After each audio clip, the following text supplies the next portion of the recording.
Karibu sana, tuendelee kuzungumza taarifa mbalimbali za kimichezo ambazo zimeendelea kuchukua nafasi. Naitwa Ernest Singano. Mbele yangu ya kamera nipo na Mikoi Kisugu. Simba ya choka unyonge. Viongozi wa Simba uvumilivu umewashinda. Waibuka na kuongea mambo mazito sana hii leo. Viongozi wa Simba, Cletus Magoli amesema ya kwamba Simba yaja na kishindo kikubwa. Simba yakamilisha mfumo wa transformation. Simba yaweka hadi kuwashusha nyota kadhaa. Simba yaweka hadi kocha ambaye anakuja ni hatari. Yani Simba yasema unyonge tena basi. Mikoi yupo vizuri? Kabla sijajibu, nichukue nafasi hii kwanza niombe msamaha sana wasikilizaji na watazamaji wa Kawabe Media.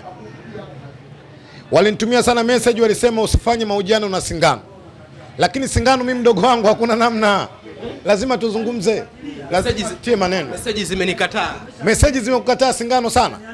Na watu wengine wamesema jaribu kuachana na Singano, lakini siwezi kuachana na Singano kwa sababu Tiangano ni ndugu yangu, lazima tuzungumze. Lakini Singano niseme kuna vitu viwili. Raha ni maumbile na machungu ni maumbile. Na hizi ni njia ambazo mwanadamu anahitajika kupita. Kuna muda utapita kwenye njia za raha na kuna muda utapita kwenye njia za machungu. Lazima nikiri kwamba kuna muda kama timu lazima mpite kwenye njia za machungu na kama timu lazima mtapita kwenye njia za raha. Muda kinachotaka kikubwa zaidi ni uvumilivu. Kitu ambacho kinachohitajika ni subira. Na ndio maana tunaamini mwenye kusubiri yuko pamoja na yule ambaye aliumba mbingu na ardhi kwa maana ya Mwenyezi Mungu.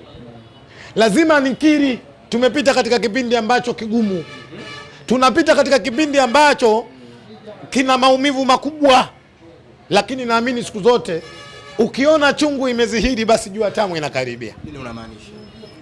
Kwa hiyo namaanisha katika kile kitu ambacho Singano ulichozungumza nacho kwamba mwenyekiti wa bodi wa kurugenzi amesema haya, na mimi siku zote ninachoamini kwenye masikio yangu kusikia vizuri, ninachoamini kwenye mdomo wangu kula kizuri, kwa maana ninaposikia mambo mazuri huwa napata faraja ndani ya moyo wangu. Ninapokwenda kumsikia mwenyekiti wa bodi wa kurugenzi Cletus Magoli anasema mambo mazuri yanakuja, na mimi kama mwana Simba natamani kuona mambo mazuri ndani ya Simba. Kikubwa nitasimama kwenye dua na sala kuona mipango, mikakati ya viongozi wanaokuja nayo, basi Mwenyezi Mungu aipokee kiasi kwamba Simba ifike ambapo kila mwana Simba anatamani kufanyaje? Mimi naamini hizi nyakati zipo. Kabla sijakwenda kwenye historia ya kuizungumzia Simba katika nyakati zilizopita mpaka kufika hapa, kabla sijakwenda Ulaya, nitolee mifano Simba halisi. Tulipita katika vipindi vigumu tofauti na kipindi hiki, lakini kwa bahati nzuri kipindi ambacho Simba tunapita kwenye vipindi vigumu, haya mabadiliko ya mambo ya mitandao ya kijamii ilikuwa haipo. Turejee wana Simba historia ya Simba ya mwaka 90, 91, no 88, 89. Wakati huo ligi inaitwa ligi ya Tanzania bara. Kuna timu 24 ambazo zilikuwa zinapatikana katika mikoa mbalimbali. Maana yake unakwenda kuzungumzia RTC Kigoma, unakwenda kuzungumzia Ushirika Moshi, unakwenda kuzungumzia Prisoner, unakwenda kuzungumzia Red Star. Katika timu 24 kwenye misimamo ya ligi, Simba ilikuwa ya 24 ya 20. Maana yake ukiondoa 20 wakati huo, daraja zinateremka timu ngapi? 4. Simba ilikuwa kwenye mstari mwekundu wa kuteremka daraja. Coast Union ya Tanga anakwenda kuwa bingwa kwenye nchi. Hivyo vipindi tumepita.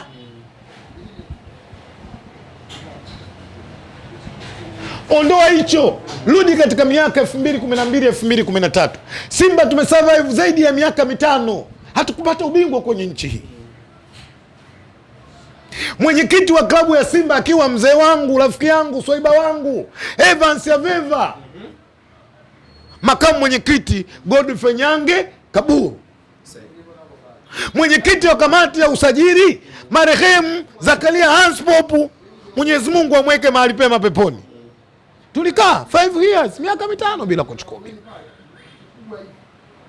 Tulisema, tulizungumza, tulionyeshana vidole, lakini mwisho wa siku Simba ikasimama, mambo yakaenda vizuri.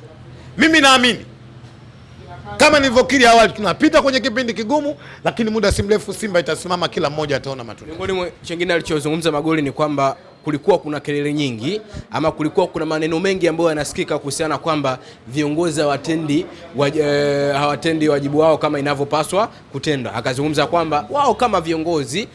Singano, unaniuliza maswali ya kunigombanisha. Kwa nini?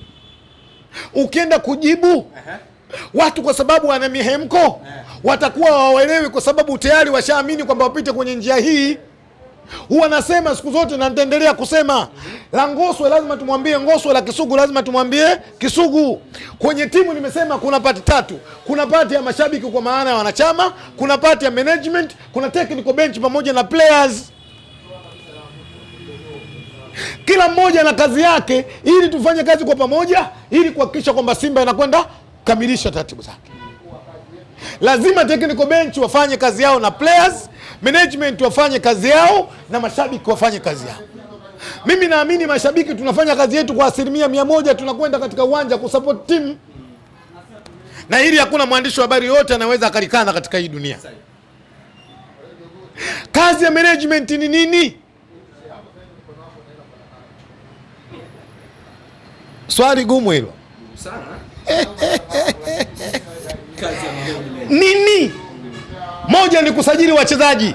Tukubaliane Singano, Simba imesajili wachezaji quality au si quality?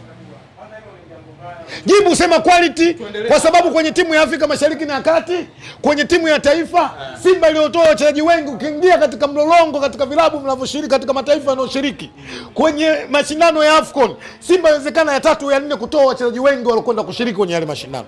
Hakuna niebisha. Maana yake hii inakwenda kuonyesha kwamba Simba wana wachezaji quality player. Kazi ya viongozi wameifanya ya kwanza. Kazi yao ya pili, kuhakikisha facility za wachezaji wanalipwa kwa wakati. Maana yake kila jambo ambalo ruhusu wachezaji linakwenda fanyaje?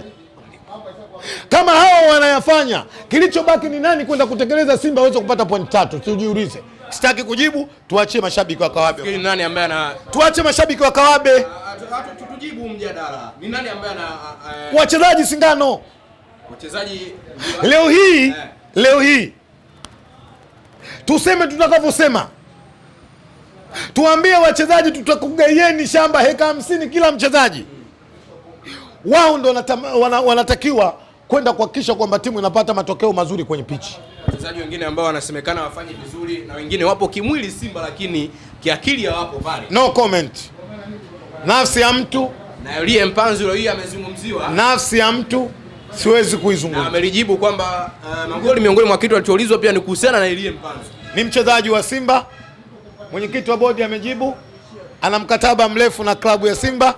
Sisi kama mashabiki tutaendelea kumpa support mchezaji wetu. Hao ambao wanasema kwamba ni mchezaji wao waseme, hawakuanza leo. Kuna mtu alikuwa anasema Mpanzu mchezaji wao, kama hakwenda kwao alijibadilisha jina kutoka kwenye jina lake asili akajiita jina lingine. Unakumbuka Singano? Sasa nakupa ofa, mtaje nani kama wewe mkweli Singano. Sasa leo Singano ndo naenda kugombana na watu wa Kawabe. Mtaje. Nasema unakumbuka na unamjua, mtaje. Ofa ipo? Ipo. Ofa nini? Nakupa 20,000, mtaje. Hiyo kauli alitoa. Mtaje. Alitoa msemaji wa Young Africans, Ali Shaban. Nikushukuru sana Singano. Mikoi, ni wazi tafsiri ya hiki kikao cha leo ambacho kimefanyika na maneno mengi ambayo yamezungumzwa na baadhi ya viongozi. Hata Murtaza Mangungu pia amezungumza pia mambo mengi sana kwenye kikao cha leo. Simba, nyinyi kama wanachama na mashabiki, kikao cha leo mmeondoka na nini ama taswira gani ambayo inamijia kuhusiana na kikosi chenu cha baadaye? Moja, binafsi nimesema mapema, napenda sana kusikia vitu vizuri kwenye masikio yangu. Kuona namna ambavyo mlango umekwenda kufunguliwa, Simba inakwenda kupokea wanachama wapya, kwa kweli nimejisikia faraja sana.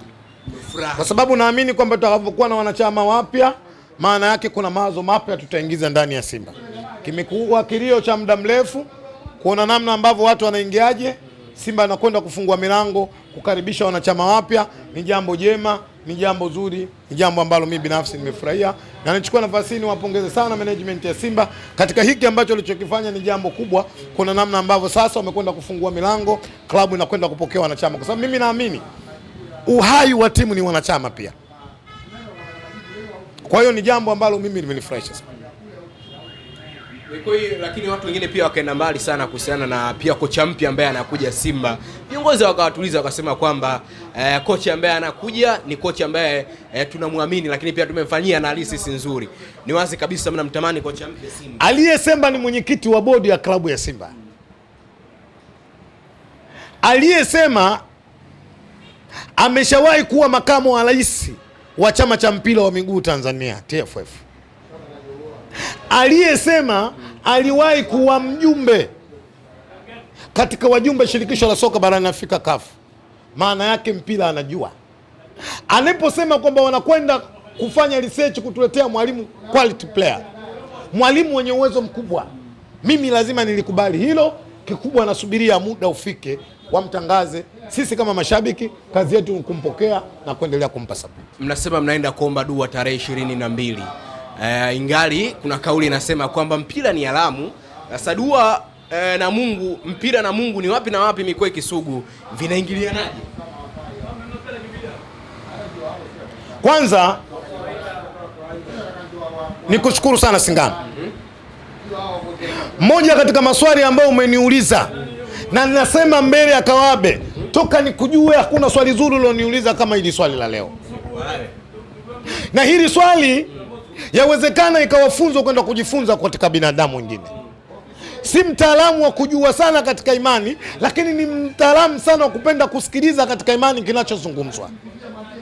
Nami nimewasikia, na hii lugha inakwenda kwa upana zaidi. Watu wanazungumza kwamba mpira haramu, mpira haramu. Mimi sipingi hilo na silikatai hilo, lakini nataka kufika mahala nadai ushahidi. Mimi ni muumini wa dini ya Kiislamu. Uislamu una utaratibu na ina nguzo zake za kutuongoza. Maana yake tunaamini vitu viwili. Tunaamini kwenye Qur'ani na tunaamini kwenye hadithi za Mtume Muhammad sallallahu alaihi wasallam. Na jambo la dini lazima tuwazungumze kwa uwazi na kwa upana, ila kila mmoja ajue ninataka uthibitisho usiokuwa na mashaka ndani yake. Ndani ya maneno ya Mwenyezi Mungu anatamka kwamba mpira haramu. Ninataka uthibitisho usiokuwa na mashaka ndani yake ndani ya hadithi ambazo Mtume Muhammad sallallahu alaihi wasallam zinazozungumza moja kwa moja mpira haramu. Sina ubishi, nahitaji kujua katika hili. Moja, wanaweza kwa kutumia kwenye peji zenu Kawabe au Simba fans wakasema aya hii imesema nendeni mkamwambie Kisugu, hadithi imezungumza nendeni mkamwambie Kisugu, lakini warning natoa, homework natoa mapema, wasende kujifichia kwenye mavazi. Nitawalipua. Yamekuwa hayo. Maana yake wengine wanakwenda kulazimisha mpira haramu kwa sababu wanasema kinachokwenda kuvaliwa pale ndiyo kinachosababisha mpira kuwa haramu. Swali, wanio kwenda kuvaa kwenye utaratibu ambao hauwezi kupelekea kuonekana haramu, unakuwaje mpira? Omweke. Nimeeleweka au niweke omweke vizuri sawa sawa ili tuweze kupata majibu Singano? Tusijifichie kujificha kwenye mavazi, kwa sababu kuna mwingine analazimisha kwa mavazi yanayovaliwa uende kuonekana mpira